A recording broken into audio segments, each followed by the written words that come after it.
Alright, y'all, today we're in Spencer, North Carolina at the North Carolina Transportation Museum. Look how big them train cars. That's one train car that goes from behind our motorhome to right there. That is a huge rail car. But y'all come along and let's go check out the North Carolina Transportation Museum. There's the ticket. Here's the train.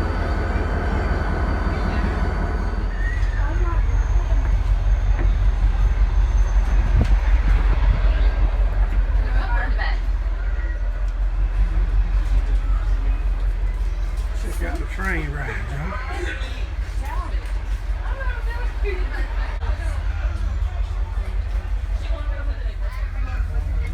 Here goes a little map. You can pause if you want to read any of it. We're on the train now. They're loading us up. We'll take you along for the train ride.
Wow, that's fast.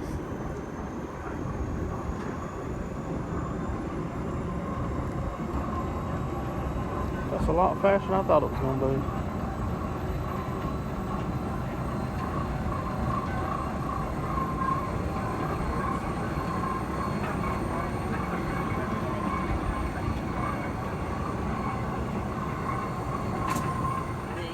Gauges and valves that control the movement of water and steam through the engine process, and all of that stuff had to be in good working order.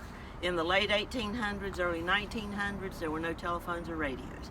When they were out on the run, they had no way to call for help.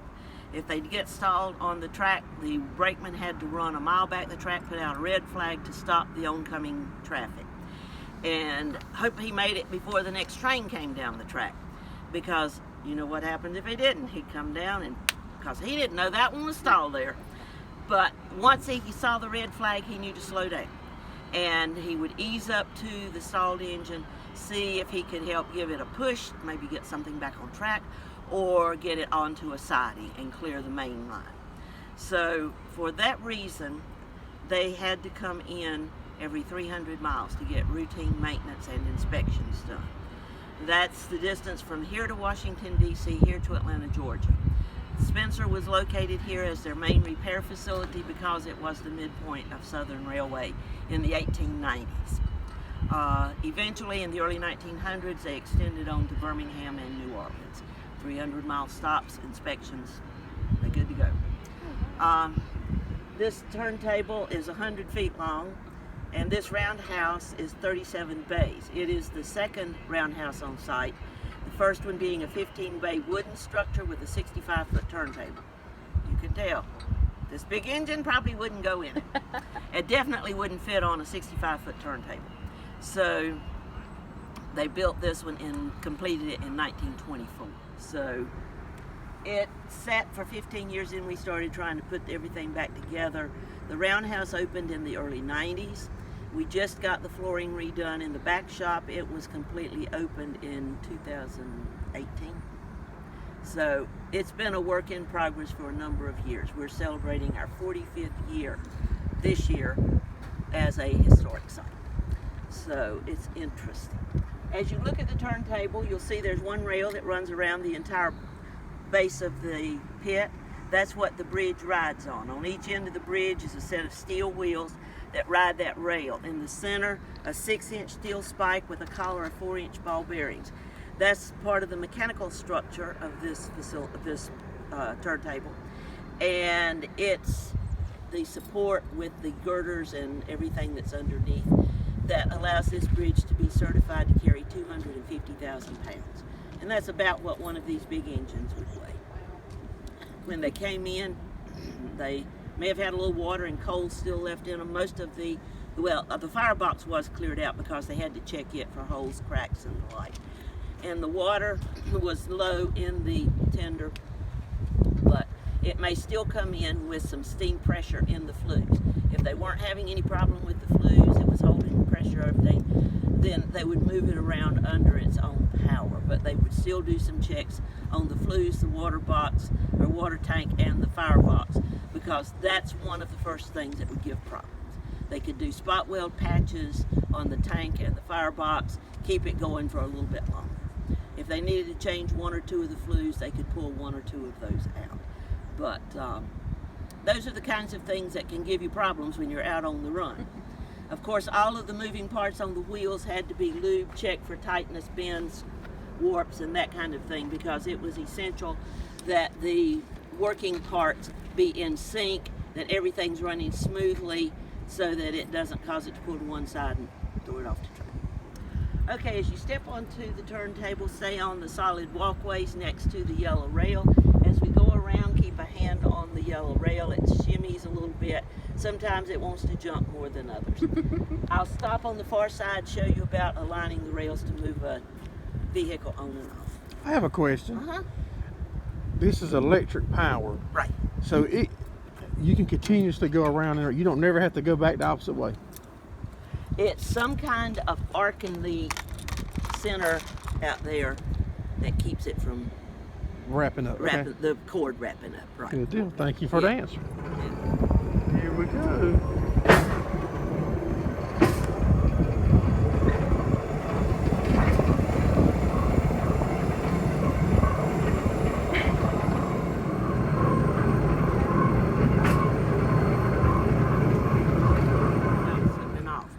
I'm about 1 inch to 1.5 inches off, so I'd have to bump it back a little bit more. And generally there were 5 people that operated this turntable. 2 brakemen, 2 engineers, and an operator. There'd be a brakeman on each end, and he would stand here and do this number to get it aligned when it was straight. He'd tell them to lock it down, and then they'd motion for the engineer to bring the train on. And when they were getting ready to go into a bay, a worker would hold up a card with the number of the engine he was ready to start working on. And that's the one they would put in that bay. And they would go off the other end if it was more convenient to do that, and they needed the nose end first. Sometimes they may have needed the rear end first. So they would turn it all the way around and send the rear end. So it just depended on what the needs were, what they were going to have to work on, how they were going to have to get the fix done. There were holding tracks around this north side. We've taken those out to have a parking area. But if they had all the bays full, they would park them up here. They could cool off. They could assess what they were going to have to do whenever the engine got in, get materials and supplies they were going to need, have it ready to go the minute it got into the bay. The roundhouse was divided by types of work that were done and the tools that were needed. The first 8 bays had pits between the rails. There are 3 pits still open in the 3 bays there beside the gallery. We've got them covered up because they're big holes, and people fall in them or jump in them, I don't know which. Then they had an area where they had the welders and the pipe fitting tools to work on the boiler. There was an area with scaffolding and ladders where they would go up on the top of the engine, do the bell, the light, the whistle, the throttle valves, the other valves that were on the upper end, and not have to crawl on the hot train itself and maybe get more. In the prime, they had over 3,000 employees here. Look at all the bays that come off of this turntable. She said that generally the work in here was divided and stuff, but it was generally a half a day to a day, or they would send it around back to the other turntable for the heavy mechanic shop. Or switcher. Okay. They would either push it, if it was long enough that they could put the short engine and the long engine on, they'd put them both on at the same time. If not, they would put the big engine on, turn it to where it needed to be, and then bring the other little engine in and push it off. Okay, thank you.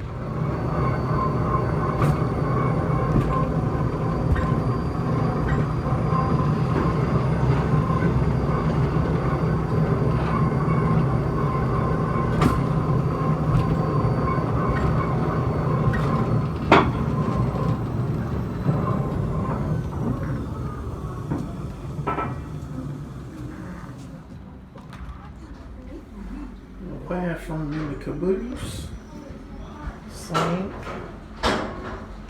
chair.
Wright Brothers. And develop technology of their own to bring the world the first control, powered and sustained, heavier than air human flight. Much like the United Fish, the Wright Brothers spent a great deal of time observing birds of flight. They read about the works. Here's Army Hospital car.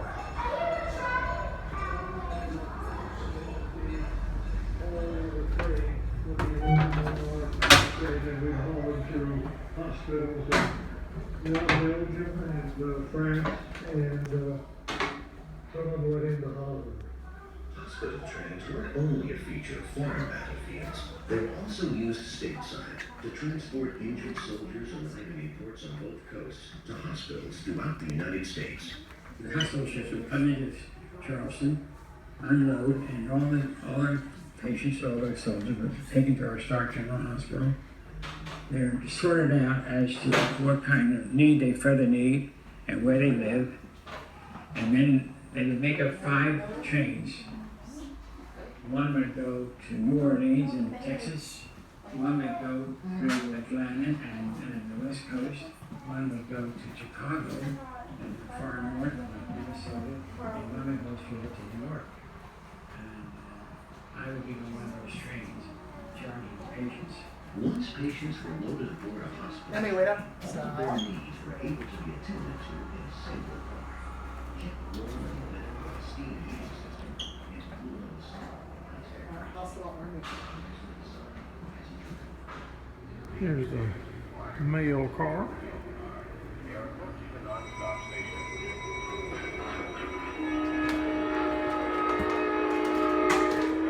And a dramatic moment is at hand. Catch your arm.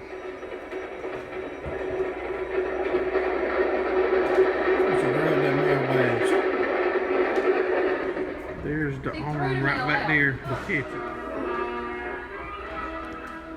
All the mail bags.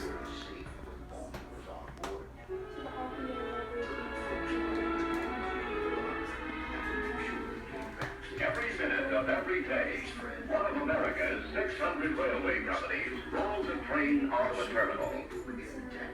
Trains carry people, goods, and mail.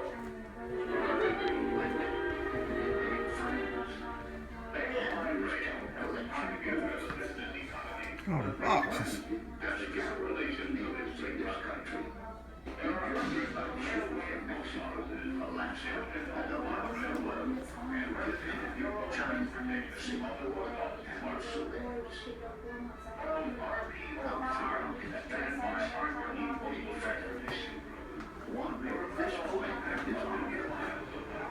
Only there's a trap, and you can plainly see.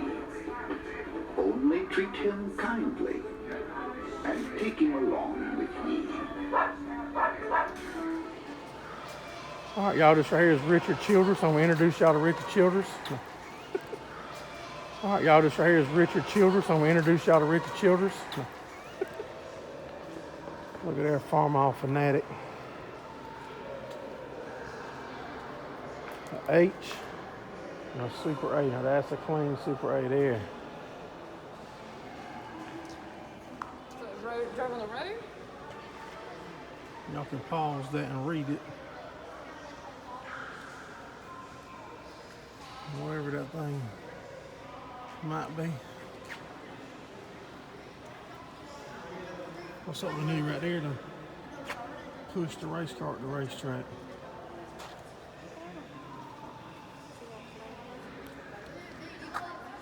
Some fire trucks.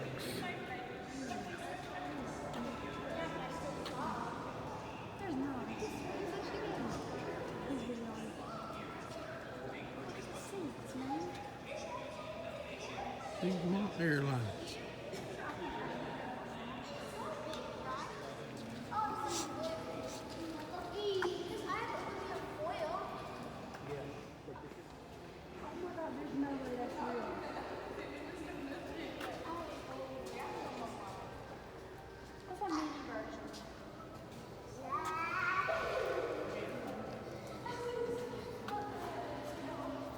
Check out the truck.